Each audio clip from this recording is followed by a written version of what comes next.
members of the public who would prefer not to be recorded, please feel free to turn your camera off or to exit the meeting. And we will be starting the recording shortly. We've received no questions in advance from the public, and we have one member of the public signed up to attend. Our mirror board also receives a standing invitation to attend. May I have any conflicts of interests, please, from the board, new or relevant to today's agenda? I'm not seeing any hands up there. Thank you. And could I ask us to look now at the minutes of our last meeting held in public on the 16th of July? And confirmation, any amendments, changes, matters arising? May I take those as an accurate record? Thank you very much. I'm going to hand over then to our Chief Executive, Fiona Edwards, for her update. Over to you, Fiona. Right, hello everyone. I'll keep it brief as we cover performance and quality later on the agenda. Suffice it to say, we know, don't we, that we're working in a very challenging and demanding environment. And that it can feel pretty overwhelming in terms of demand across the system, both in mental health, primary care, as well as in social care, and also as it manifests itself in our emergency departments. Our biggest anxiety is holding our own in terms of emergency response, but we are holding our own, although it isn't as where we would like it to be. And also comparatively, our performance metrics are still strong, so that our quarter one assessment by NHS England was probably the most positive of all integrated care boards in the southeast of England. So we hold on to that, but that's in the context of the recently published Darzi review of the health service that shows and reflects how challenging and fractured our services and response are. And so we do look forward to engaging with the public to help build the 10-year plan, and are working in the background to design that very public facing piece of work to help us work in partnership with our communities and residents to reset and rebuild both the health service, but also in partnership with public service, and support the government in building its health strategy and policy framework for the country. So that's where we are, and I want to also reflect the importance of the work we're going to come on to in the next items on the agenda, particularly around our work in providing a leadership voice to around our anti-racism alliance work, which connects with our leadership and also responding to the pretty awful recent experiences that were happened in our own patch as well as in other parts of the country. That's it from me. Thank you very much, Fiona. Any comments or questions in relation to that first part of our report? Thank you. And I will move us then to our first substantive section of our agenda. So we are now going to hear around 3 elements of our leadership and culture framing for our system. They are all interconnected. Nothing stands separately and alone. That's the whole point, and that's why we want to do these together. Cover them as part of leadership and culture together. So I'm going to ask our teams to pass the baton between the 3 sections in our report: Anti-Racism Alliance, Freedom to Speak Up, and Sexual Safety. And then I'll open that to comments and questions from the board once we've heard all three sections from our speakers. Thank you very much. And I'm going to hand over to Fiona Edwards and Alex Guild to start our session with the Anti-Racism Alliance work. Thank you, Fiona and Alex. Thank you, Chair.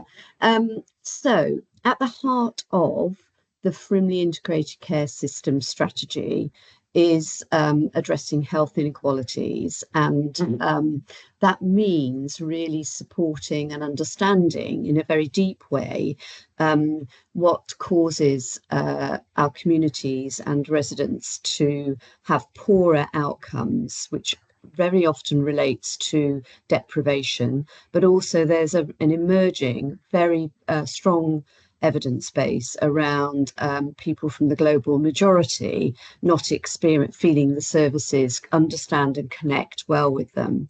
That combined with recent profound civil unrest that manifested itself in one of our places, particularly around in Farnborough and Aldershot, around the Asylum Seekers Hotel, that has reinforced the importance of this work to improve health outcomes and our focus as a system. So we've really invested heavily in creating internal focus around inclusion, and addressing discrimination and supporting people to speak up about that.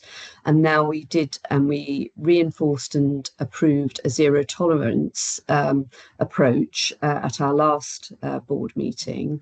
And now it's really important now to act as a convener and supporter to all partners in our system to really understand and build our voice and leadership to address racism and discrimination, hence the agreement of the board to launch an approach and to work with the Assembly of the Integrated Care Partnership tomorrow around an anti-racism alliance. And I thought, and Alex is our board lead partner member in this space, and I know he wants to add to what I've just said. Thanks, Fiona. And I come from a bit of experience as a partner member in Berkshire Healthcare, where as a board of the Foundation Trust, we've agreed an action statement and commitment around taking active steps to eradicate systemic and all forms of racism as it may be experienced by our staff or patients or communities. And that step of agreeing that anti-racism action statement as a board has very firmly placed our commitment central to our organisation's strategy around inclusion and doing better for our ethnically diverse staff, patients and communities. And I'm really encouraged that the Integrated Care Partnership and this board in the Frimley system have agreed to look to expand and accelerate the impact of anti-racism action, which is really about addressing what Fiona's just said. Why do we have difference in experience outcomes and access of services for our communities, for those who are ethnically diverse? We've got to really challenge ourselves as a system about why that's happening. And for the board of Berkshire Healthcare, we felt the explicit nature of that commitment around anti-racism has really helped to step forward into that space and become more inclusive. This is a strength position. It's not about either placing the burden on communities or ethnically diverse staff. It's about organisations, partners, the system stepping forward into a space to take action and make change. So I'm very excited about the Integrated Care Partnership tomorrow and the possibility of an alliance around this work. If anyone wants to see the work that Berkshire Healthcare has been doing, it's publicly available on our website.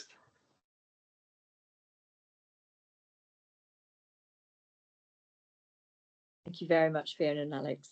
Can I invite Safina to come in now in relation to our Freedom to Speak Up report? Thank you. Thanks, Chair. So hopefully you've all had a chance to read the report. The report is our annual report that shows activity around freedom to speak up with our three trusts and the ICB. And it's based on the 23-24 submissions to the National Guardian's Office. So this report that kind of looks at showing a collective view of the kind of areas that people are raising concerns on as well, and the number of people You can see from the report that there are some areas that people have started speaking up more. It kind of aligns and is comparable to the national picture around speaking up. So we're seeing lots more areas in terms of bullying and harassment, lots more people speaking up around that. Well-being, impact on well-being elements are increasing, and things around behaviours. So the figures that we've got and the cases that we're seeing are very much aligned to the national picture. We do collect demographic data as well around people that are speaking up, so we know who's speaking up and who isn't.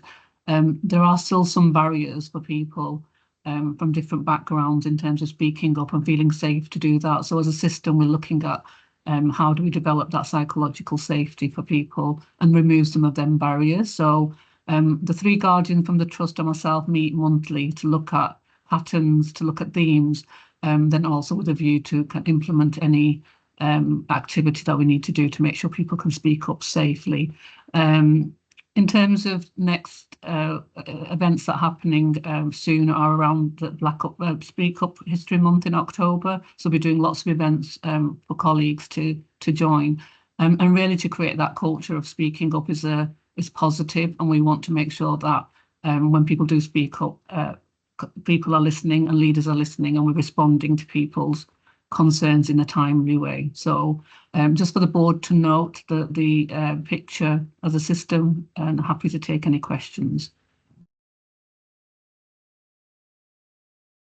Thanks very much, Tina. And I'll move us then to the third part of our leadership and culture reporting, which is the sexual safety report. And that I think is being led by Caroline Corrigan. Thank you, Chair. Covering this item for Sarah, who's absent today, but work very closely with Sarah on this area. It's part of our leadership and culture item, because rather than simply taking something to the board that says we signed up to this charter and here's assurance on the actions, which are important, that the board receives that assurance, it's part of this approach to leadership and culture and not treated in isolation. So you'll see in the sexual safety charter and the 10 actions a lot of connection to freedom to speak up. Our statements, particularly around aspects of intersectionality, where around the issue of sexual harassment in particular, we pay attention to all connected aspects of the work around sexual safety. So the item is brought to the board following approval last year of the board approved the sexual safety charter itself. This update provides assurance around a number of the activities, and there's a requirement for the board to receive this report as part of signing up to that charter. We're helpfully awaiting some materials from NHS England, and you'll see that's woven through. So whilst there's a connected piece locally to our work around leadership and culture, we also are mindful and pay attention and use the materials through networks and through NHS England to enable this agenda as well. So brought here, Chair, as part of an overarching piece on leadership and culture.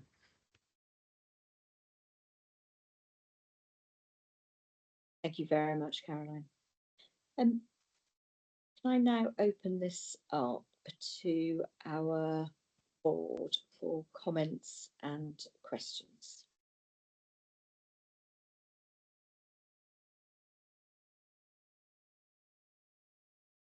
I think whilst you're all warming up, oh, there we go. Graham, come on in. Hi, Priya. Yeah, I just wanted to pick on the anti-racism and just welcome it so much, and just to comment that actually at Surrey and Borders, we've been looking at what Berkshire Healthcare are doing, and I think it's a really exciting model of how statutory authorities can take a really active role about not only the rhetoric but what needs to happen in practice to make sure that people don't suffer discrimination, whether that's the public not getting access to the services or staff not being free to deliver clinical interventions safely. So just a bit of a shout out from me to the work that Berkshire have done, and really exciting to see Frimley System then taking this forward. So that was all I wanted to say. Thank you. Thanks very much. And any other comments or questions? I think we want to commend the work being done across all areas of leadership and culture, and the work that's being done through the Frimley Academy to bring together leaders, to train together, to solve problems together, through to the way that we knit together all of these areas for residents, for patients and for staff under our overarching ambitions about equity and access and quality of services. So fantastic to see this work coming together, and as Alex and Fiona said, being part of the integrated care partnership work on a wider basis in the coming days. Fiona, come in.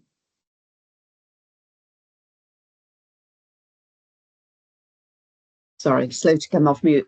Yeah, I just wanted to stress really, if you think of the journey that the Integrated Care Board has been on, we started operation 2 years ago, and the first, as part of our strategy and strategy setting, the first key area we approved was our equality, diversity and inclusion approach connected to addressing health inequalities.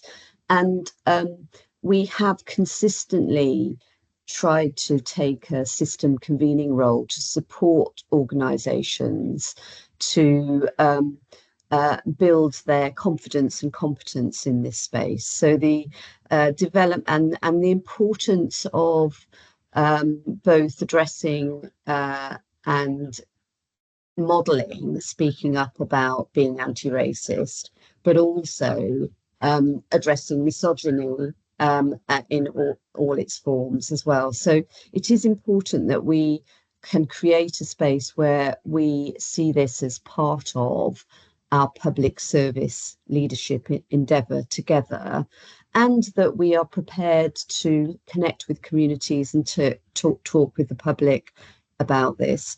And the first big conference we ran was the Equality, Diversity, Inclusion Conference, supported by Savina.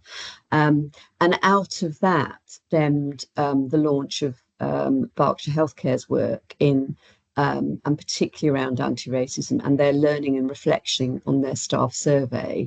But also Bracknell Forest launched a great deal of work. So this convening function of the ICB, this is kind of a tangible element of the impact and shape and support we can give to leadership across our system and with partners, which is why we're then taking it into a discussion in the ICP tomorrow. And I just think we should be proud of ourselves, that we are clear about providing that convening and leadership voice, and then connecting it to trying to create a safe environment for staff to speak up when they do experience discrimination or they see something profoundly wrong in their organisation. So it is the absolute core territory of public service leadership. Thank you. And can I have formal approval then for the sexual safety report? Thank you. We now move to 3 items for which we are taking assurance as a board, but also giving formal approval. The first is the annual assurance on the fit and proper persons test. You'll see that that came into, well,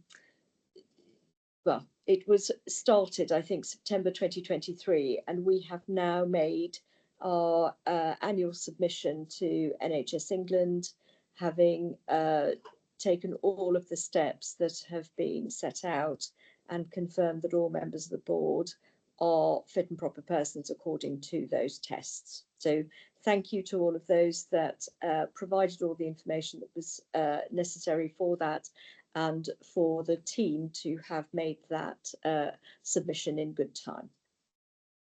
Any comments and questions on the Fit and Proper Persons test and programme? Thank you. We're moving then to the modern slavery statement for 24-25, and in our Chief Nurse's absence, Caroline Corrigan will be covering this item. Thank you, Priya. Another item in terms of assurance. So colleagues will have seen the detail of the modern slavery statement. This is our annual update to that statement, and subject to board approval will be published on the ICB website. This is an annual update that comes through following the Modern Slavery Act 2015, and that statement, so as I say, subject to board approval, will then be published on the ICB website. Thank you, Caroline. Any comments or questions? May I have confirmation of approval? Thank you. We're moving then to board composition and updated constitution. Okay. Thank you, Chair. So the attached report sets out the following our establishment in July 2022, the update to our board constitution. At our private meeting in July, we considered the detail of this, and in particular the rationale for increasing the number of non-executive members. I'm pleased to say that following that confirmation, we are now live in advertising for those 2 posts. As a result of the board discussion, we amended the constitution to align to the revised model that had been issued by NHS England. The updates included the requirement for appointment of a deputy chair, a senior independent director, and also, to be clear in the constitution, the maximum term of office for the chair. There are a number of other amendments. So colleagues will have seen the final tracked version change of the constitution was submitted to NHS England, and that was approved. So the board are now provided with that track change version that was in the meeting room, and we're now asked to approve those final amendments. Thank you very much, Caroline. Any comments or questions? May I take confirmation of final approval? Thank you very much. Good. Let's move then to our standing items, and we're starting with our quality reports. This will be presented by Dr. Lalitha Iyer, our Chief Medical Officer, on behalf of Sarah Bellas. I'll hand over to you, Lalitha. I know you have camera difficulties, so depending on how things are going, that's fine. Yes, I'm on a mobile device. So can you hear me? Yeah. Okay. Yes, it's absolutely fine. Yeah. Thank you. Perfect. Perfect. So there's an entire slide set which was part of the papers, and I hope to give you a summary of that slide set. So in 2023, a project was launched to bring together community-based services across Hampshire. And as part of this, Frimley ICB heard feedback from patients, families, and the service, which highlighted that there was fragmentation of the children and adolescent mental health services in North East Hampshire and Farnham. So we took a strategic decision to align our services, which focused on the quality of future service provision for children. And in February 2024, we successfully and safely transferred this service to Surrey and Borders Partnership. And since February, SABP, with the support of the ICB, have successfully recruited into key roles, established new models of delivery to enable them to see more children, and decrease the length of time children are waiting for their referral to be triaged and directed to the correct services. You'll also note on a separate slide, the feedback has been really positive of the service. There's been a significant reduction in complaints for the service since the transfer. Frimley ICB will continue to work really closely with SABP to embed this change with a collective endeavour to improve the mental health outcomes for the children in North East Hampshire and Farnham. I then wanted to touch on the Children's Strategy Review and Refresh. So in 2022, some of you will recall that Frimley ICB agreed the Children and Young People's Strategy at our inaugural Frimley ICB Integrated Care Board as a new organization. And we've made significant progress in delivering against this strategy. We, however, recognize the need that change can happen and our needs of the population change with time, and therefore intend to undertake a refresh of the strategy to mark the halfway point and to ensure that our priorities remain relevant and continue to meet the needs of our population. The Children and Young People's Portfolio team will be seeking to engage with partners, children and their families to undertake this review. I wanted to then move on briefly to the Nottingham report. So following the conviction of Valdo Callaghan in January for the triple killings, the Secretary of State for Health and Social Care commissioned the CQC to carry out a rapid review of the Nottinghamshire Healthcare Foundation Trust. The government and NHS England have accepted the recommendations, and every provider of mental health services has to review their serious mental health care by end of this month, end of September 24. And for Frimley, you will know that we have two providers, that is Berkshire Healthcare Foundation Trust and Surrey and Borders. And we propose that during the October system quality meeting, both these providers will present their reviews to the system quality group. The ICB have actually been asked to complete reviews of intensive and community treatment for people with severe mental health problems because this is critical to patient safety. And this review is to be submitted to NHS England with action plans and any potential gaps in service. The action plan needs to set out short-term action with any potential longer-term action as well. Frimley ICB is not the main commissioner of either BHFT or SABP, and so we will work with our neighbouring ICBs, Bob and Surrey Heartlands, respectively, to complete the reviews. And we are committed to improving the services, and upon completing the review, the findings will be presented back to this ICB board. NHS England will collate national trends based on all these review returns and use it to inform future policy and understanding of resource requirements in this area and communicate the outcomes back to CQC and the Department of Health and Social Care. Mpox has been on and off in the news, and just again wanted to touch on it. That is a viral illness caused by the monkeypox virus. We have no cases reported so far in our area at all, but it's an infectious disease that can cause a painful rash and large lymph nodes, fever, headache, back pain, and low energy, and so on.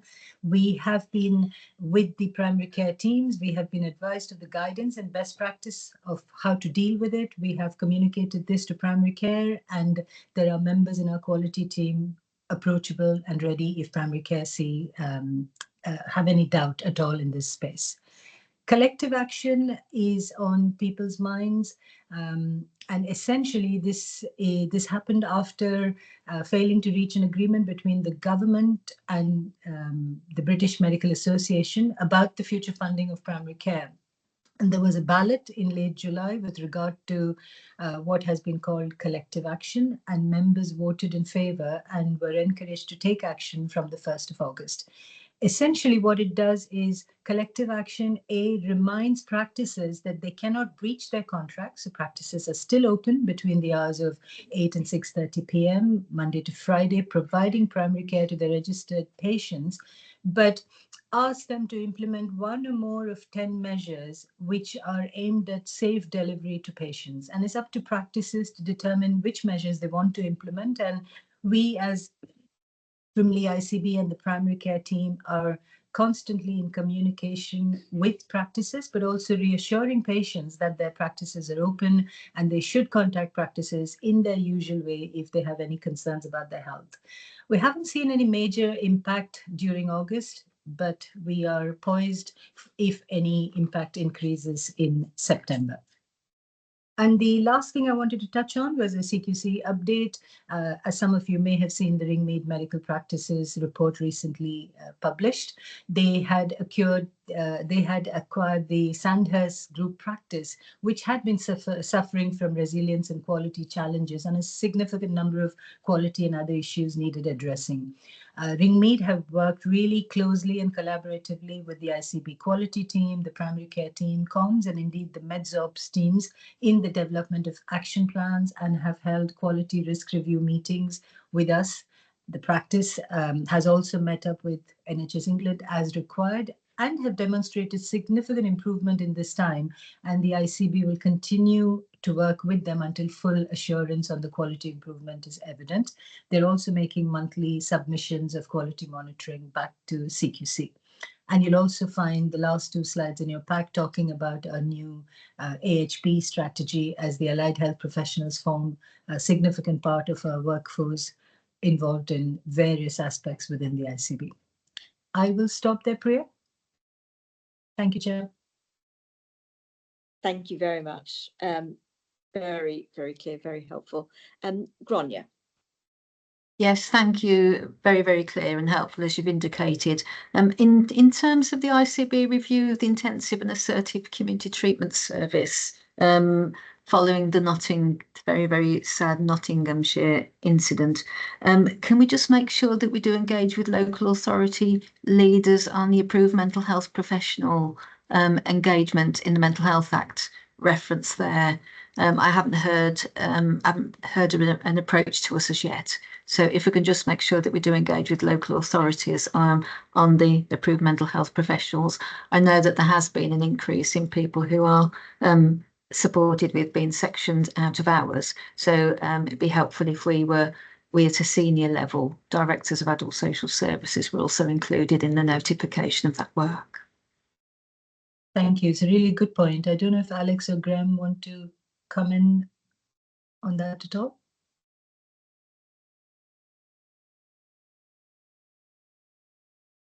Graham? Yeah, I think we're working through the checklist, which includes how we relate to the approved mental health practitioner things. So obviously, I don't know in your particular case, Grania, but we can step through that. But my understanding is that's on the checklist, so that will happen naturally as part of the process.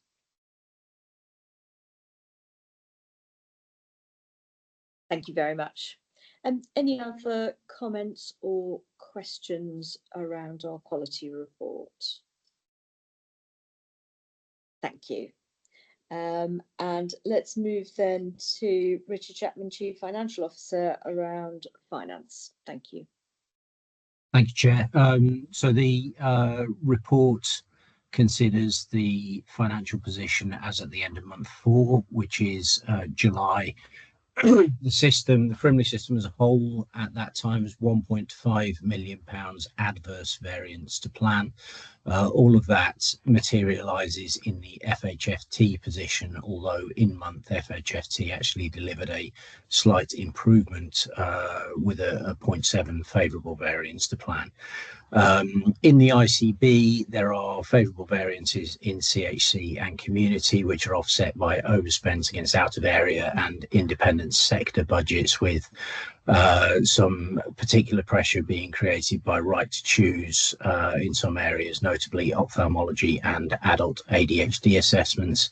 And if in FHFT, the year-to-date overspend is driven largely by consumables in medicine, ophthalmology and theatres in particular. The forecast outturn remains at £25 million control total deficit, but that relies upon a step change in efficiency delivery from month 8. And the position overall is reflective, I think, of the demand within the system. So there is continued pressure throughout urgent and emergency care and planned care. With primary care attendances, primary care appointments at a higher level than they have ever been. The same is true of emergency department attendances, and the same is true of responses for urgent community response and virtual ward occupancy. As a consequence of that demand pressure, we are seeing performance deteriorate in some areas. So ambulance handovers, 30-minute ambulance handovers deteriorated in July, and the 4-hour wait in ED averaged 73%. We have seen waiting lists increasing, but we are seeing some better news in diagnostic 6-week waits, which are marginally improved from previously reported positions, and the 28-day cancer target remains above target and has been there since December 23. So essentially what we're seeing is a system under some fairly extreme demand pressure, responding quite well to that pressure, but the level of demand within the system as nationally is unprecedented. I'm happy to take any questions at that point, Chair. Thank you very much. Any comments or questions? Ilona. Thank you. Afternoon, everyone. Thanks, Rich, for the update. And I note I know how challenging it is for us as a system, but also nationally. In your helpful summary slide deck, you talk about the risks to the forecast outturn, and I just wanted to check in with you or ask you just to give us an overview of what we're doing to try and manage those risks in a really, as you've said, a volatile situation where demand is changing and is greater than we've experienced in the recent past. So yeah, just get your take on that, please. Thank you. Yeah, sure. Thanks, Ilona. So you'll be aware that we are continuing to pursue our original plan for transformational efficiency and to accelerate the delivery of transformational efficiencies throughout the system. So that's strand one. You'll also be aware that many systems throughout the country are subject now to external intervention in respect of their in-year financial position. We're aware what that external intervention looks like. We're benchmarking our own kind of grip and control mechanisms against those intervention regimes to check that we are doing everything that we possibly could in those areas. And we have for some time now had what we call system resourcing group, which is so it's a lock mechanism whereby new non-pay expenditure incurred within the system or within the ICB must be agreed by all system partners. So it can only be done on a consensus basis without escalation to board. So there's a range of controls that we have in place. We're benchmarking ourselves against best practice in terms of those systems that are already in Tier 4, and also looking at what the potential opportunities are to reduce our expenditure run rates and what the consequences of implementing such actions would be, so that we can develop an in-year financial recovery plan at a rapid pace. Thank you very much. Very clear. And any other comments or questions in relation to the financial plan?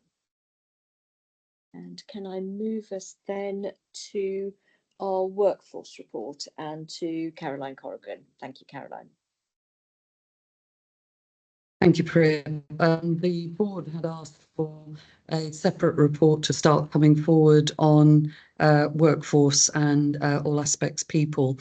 This is a first draft, first format for that report. I know colleagues will have had a chance to review. We're building this. I expect to bring something more comprehensive to future board meetings.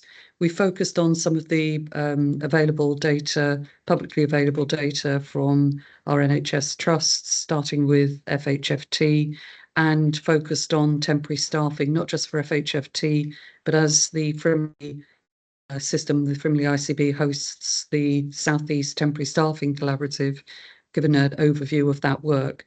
The thing I'd particularly highlight is, now that program's been going for a couple of years, the work across all trusts, not just our system, but all systems across the South East, and in particular on the lockstep and step down rates on bank and agency in particular. Significant reductions across our systems trusts, but also as part of the South East Collaborative, the work around that continues to deliver impact and benefit. We've highlighted the Workwell pilot. So the Frimley system, we're one of 15 in the country chosen to pilot what's something called Workwell. So how we work with our communities to secure jobs within health and care settings.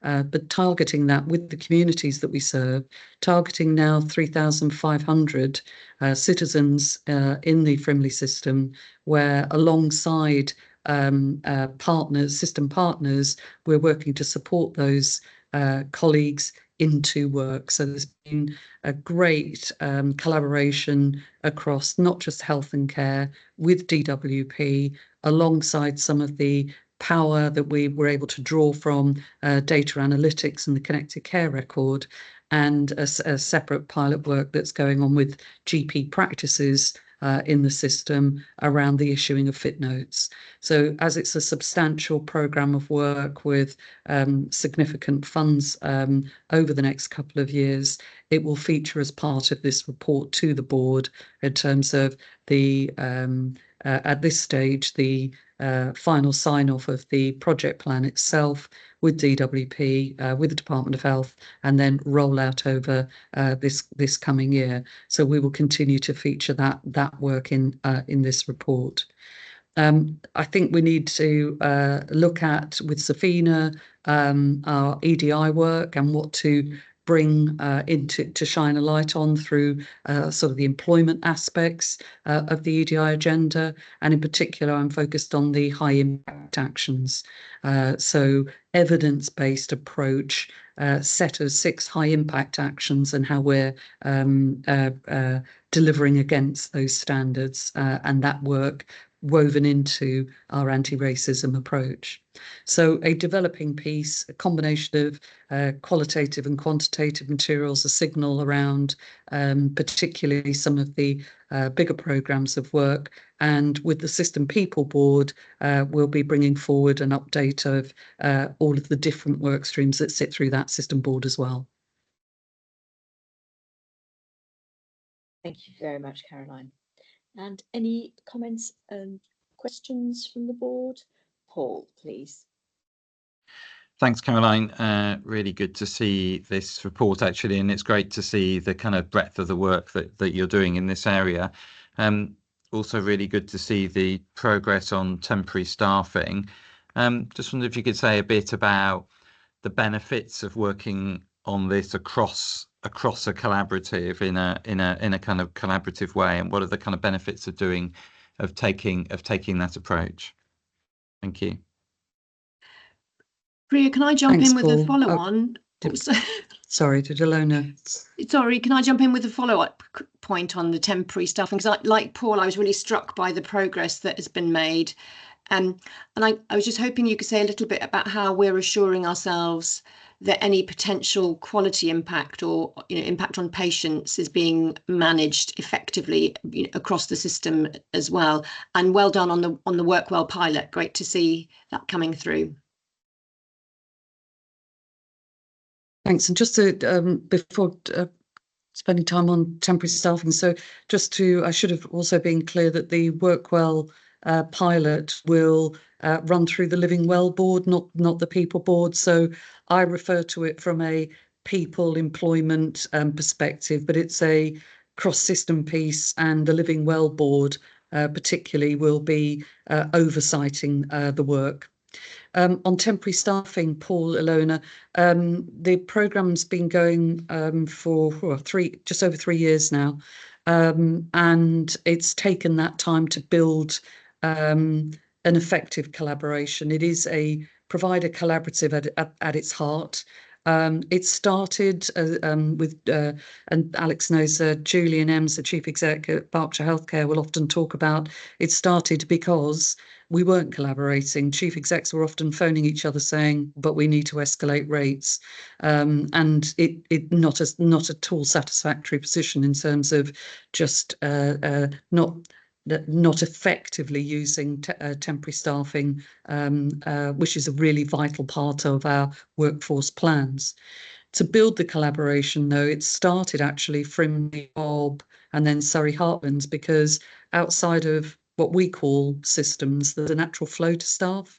So trusts want to work together because of the way in which staff want to work, and to collaborate, centering on something that made sense, centering on something that had chief executive buy-in, but then working through the past couple of years very much with ward sisters, line managers around what are the hallmarks of what does good look like, and then being able to support trusts, those that need more support than others, with support on a day-to-day basis around what good looks like and what would need to change, either in rostering practices, job plans, as well as smarter and more effective use of things like NHSP contracts, so NHS professionals who offer bank services, and also other more commercial providers of temporary staffing solutions. So it's a price and a volume focus. Price because we can be smarter together. We can work with staff around good work on our banks, and smarter in staff in terms of when we need to use agency, being a more intelligent customer with those agency providers. At the heart of this, though, has to be the impact on the services that we provide. So how is it that safe and good quality services are an anchor point for this work? It's not just how can we reduce the rates that we pay agencies. We need to be smarter and we need to be more cost effective, but we don't do that, and we don't support trusts to do that at the expense of good and safe, high quality services. So that balance, and to your point, Alona, trusts, individual providers hold that responsibility and are routinely with their boards reviewing their safer staffing profiles, as well as any quality impact on changes to, for example, rostering practices, changes to job plans, or changes to bank arrangements. I'm living and breathing this work, so I can. That's probably the best short summary of that. Thank you very much, Caroline. Come in, Fiona. Yeah, I just think in summary, what we're learning through this programme and the support and hosting that the Frimley system has given to this is that to do transformation, fundamental transformation, you have to have three components. First is absolute clarity of common purpose. So the common purpose, and Julian Ems is brilliant at stating this, is quality improvement of experience of patients through having a substantive staff and continuity of care through your staffing arrangements, combined with value for money in deploying those staff. The quality and value for money, common purpose that mobilises organisations in that space. The second component is creating a safe culture and environment for people to collaborate. Right at the top of this meeting, we talked about leadership cultures and involvement.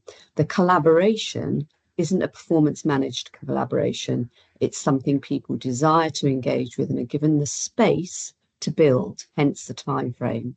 And then the third component is tools and techniques to be able to monitor progress, but also to be able to know what interventions work, which is what the central team hosted by Frimley provides out into all the partner organisations across the regions. Really important we think about those three components for effective transformation.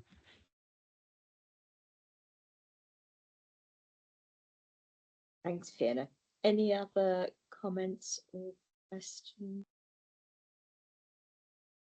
Thank you very much, everyone. And we are now going to move formally to our AGM. So I'm going to, for the record, restate our apologies received from Sarah Bellas, Rachel Wardell and David Radbourne also. and we are now going to take our annual report and accounts 23-24, and I'm handing over to Fiona Edwards and Richard Chapman. Thank you both. So not being a great user of slides, and we're going to whiz through this because we know we need to close the meeting in 10 minutes. I'm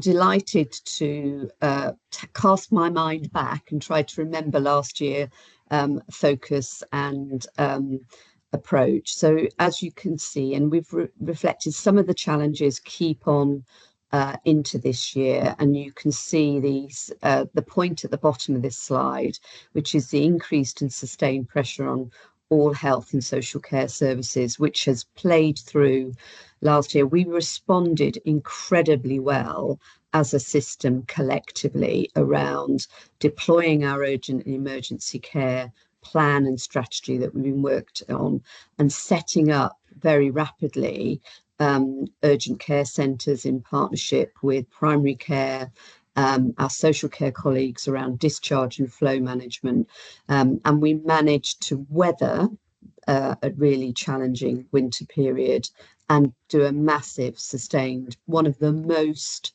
sustained improvements and rapid improvements in our emergency department, what's called all-type performance in the country.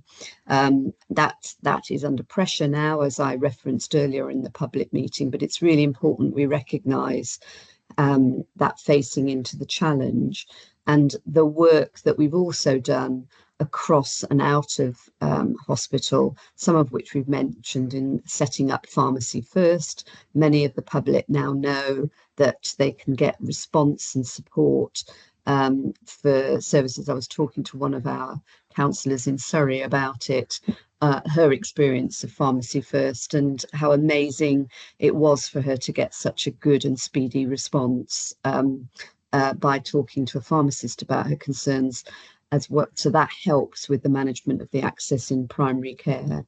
I'll come back to some of our successes around hypertension in the last slide, but we are leading the way, and I don't say it to be boastful. I say it to try to recognise the collective effort of our collaboration across the system, the focus on leadership and culture to build strong relationships and safety in order to create an environment where we can transform, and that investment we have in data-driven insight that then can be actioned through our digital capability, which we hold in resources like Connected Care, but also our hosting of the Thames Valley and Surrey Care Record programme as well, all of which underpin things like us being one of the leading system in virtual ward delivery and remote monitoring to support long-term conditions,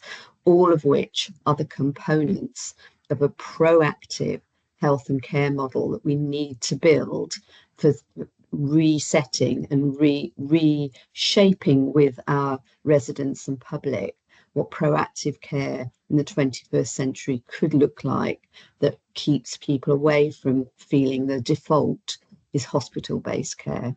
So we've made real inroads in the last year in that progress in incredibly difficult circumstances, which are manifest themselves in the financial position, which Rich is going to talk to in the next slide, and then come back to me in the last slide. Thanks, Fiona. Excuse me. So slide describes £1.572 billion allocation received by Frimley ICB, and the ICB in the course of the 23-24 financial year did not meet its statutory target to break even. In fact, we finished the year with a deficit of £14.7 million, which was a constituent part of an overall system deficit totaling £25.5 million.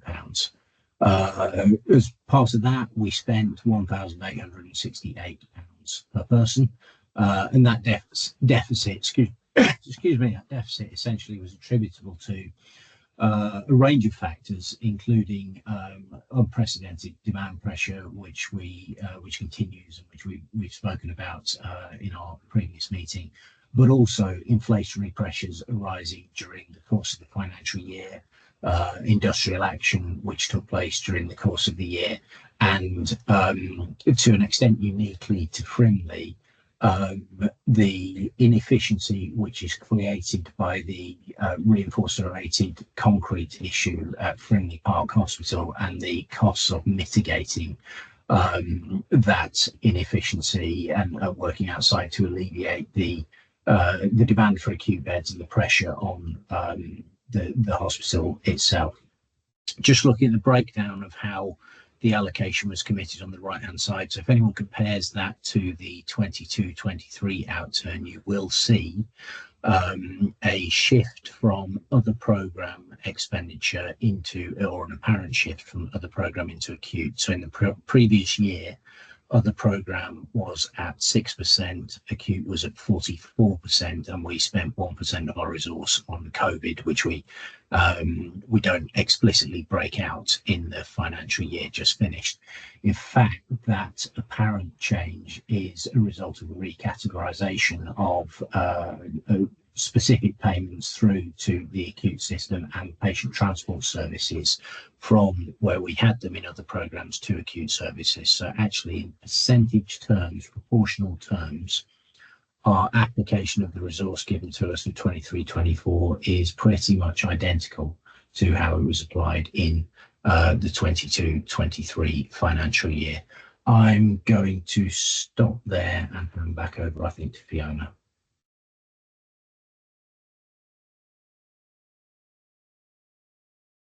You're on mute, Fiona. Oh, so in my rush to try to get us in time.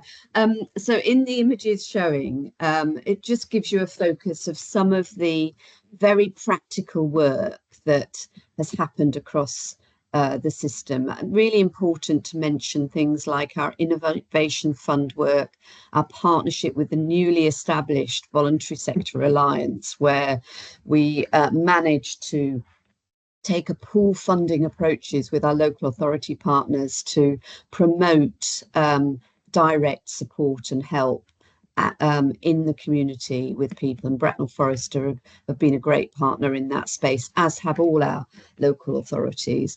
And that final big plus that I'd like to mention is being the most improved system in helping our communities monitor their own blood pressure. So the knowing your numbers, I'm right, Lalitha, I think we are the most improved system in the country. That saves lives.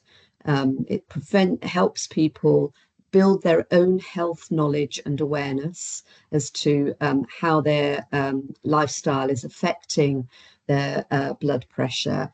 And also we can quantify the numbers of admissions that prevents into the hospital sector. So it not only improves people's quality of life and their understanding of how to lead healthy lives, but it also helps the system improve its cost effectiveness, because it's a very low cost measure for people to be able to monitor their own health, but also to come into community settings, voluntary sector, all sorts of places. Tesco's I was in the other day, in one of our local Tesco's, where they were doing blood pressure monitoring. So really important that we notice those things and see the impact that has in building a health and care system fit for the future and now. That's it from us. Thank you very much, and thank you, Lalitha, for adding in the sort of placing in the nationally as well. Thank you. Any comments or questions from anyone? Well, on that basis, I'm very pleased to confirm then that we've taken that report for our annual report 23-24. Thank you, everybody, and I'm going to close both the AGM and the full board unless there's any other business from anyone. No. Thank you. And we are next together meeting in public on the 19th of November at 11:30. Thank you, everybody. Have a good week. Thanks, Chair. Thanks all.